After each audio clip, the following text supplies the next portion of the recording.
Hello and welcome to my channel everyday meals with Shai. अगर से आपने सब्सक्राइब नहीं किया है तो प्लीज़ सब्सक्राइब कर दीजिए और बेल आइकन भी प्रेस कर दीजिए ताकि आने वाली अच्छी अच्छी रेसिपीज़ की नोटिफिकेशन आपके पास फ़ौरन पहुँचे। और आप मुझे सब्सक्राइब करेंगे तो मेरी हौसला अफजाई होगी। तो आज हम बनाने वाले हैं कैरेट जैम, गाजर का मुरब्बा।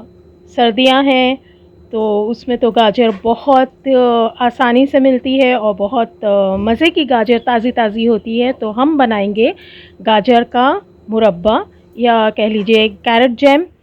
ये बहुत ही आसानी से बन जाएगी, इसमें ज़्यादा कोई तामझाम भी नहीं है, इजीली बनेगी। तो चलें देखते हैं कि हम इसे किस तरह से बनाएंगे और इसमें क्या क्या चीज़ें जाएंगी। तो चलें। यहाँ मैंने आधा किलो गाजर ली है और इसे कद्दूकश कर लिया है। और अब इसमें हम डालेंगे शक्कर। तो शक्कर आधा किलो गाजर में मैं 2 कप शक्कर यूज़ करूँगी।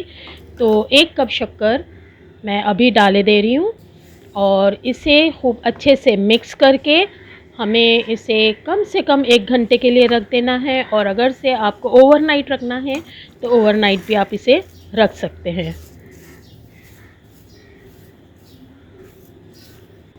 अभी अच्छे से मिक्स हो गई है तो इसे अब हम ढक के रख देंगे।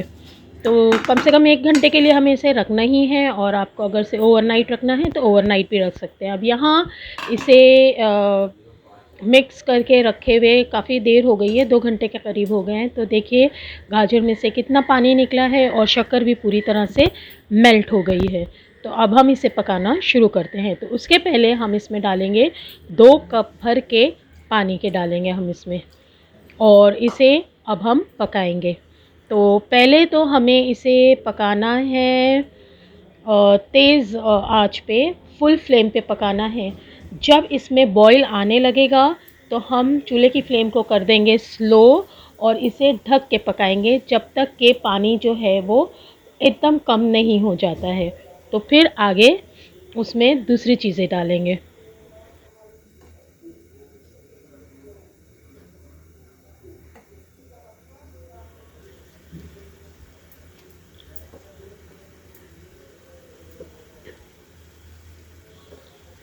अब यहाँ इसमें बॉईल आने लगा है, खूब तेज़ ये पकने लगा है। तो चूल्हे की फ्लेम को हम कर देंगे स्लो और इसे ढक देंगे हम।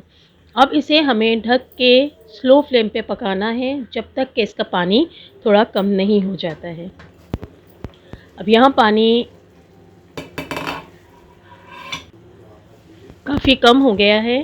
तो अब हम इसमें एक दो चीज़ें और हैं जो डालेंगे।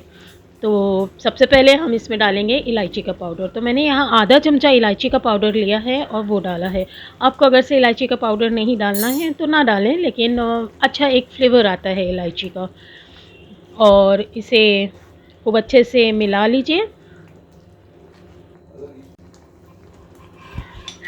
और दोबारा इसे हमें ढक के धीमी आंच पे ही पकाना है, स्लो फ्लेम पे पकाना है। अब जब हम देखेंगे कि इसका पानी काफ़ी कम हो गया है, बहुत ही कम हो गया है, तो हम इसमें जो बाकी की शक्कर है वो डालेंगे।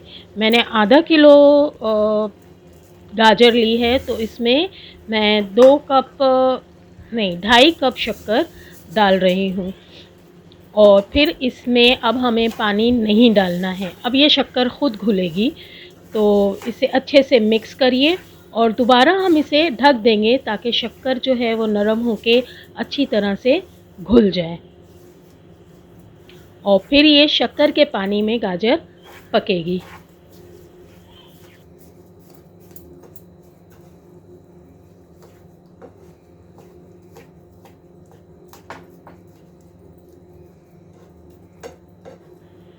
अब शक्कर जो हमने दोबारा डाली थी वो भी पूरी घुल गई है और काफ़ी उसका पानी भी कम हो गया है।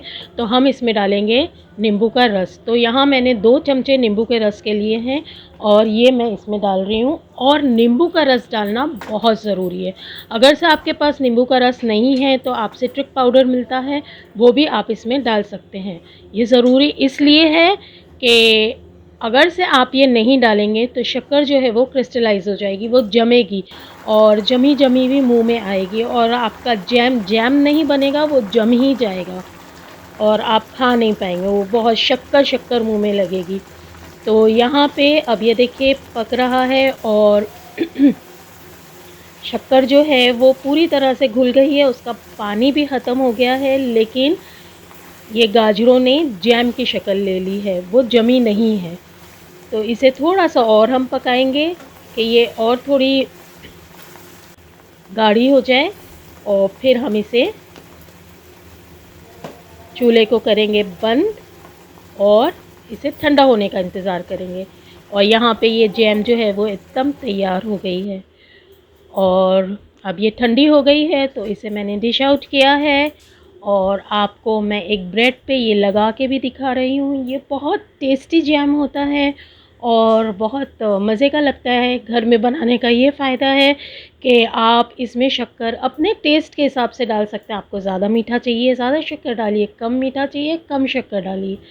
और ये बहुत टेस्टी एक अच्छा ब्रेकफ़ास्ट में आप इसे शामिल कर सकते हैं। इसे आप एयर टाइट जार में स्टोर कर सकते हैं और एयर टाइट जार भी आप सन ड्राई करिए और फिर उसमें स्टोर करिए इसे। उम्मीद है आपको मेरी ये रेसिपी अच्छी लगी होगी। अच्छी लगी हो तो मेरे चैनल एवरीडे मील्स विद शाई को सब्सक्राइब कीजिए, मेरी रेसिपीज़ को लाइक कीजिए, शेयर कीजिए और कमेंट कीजिए। Thanks for watching.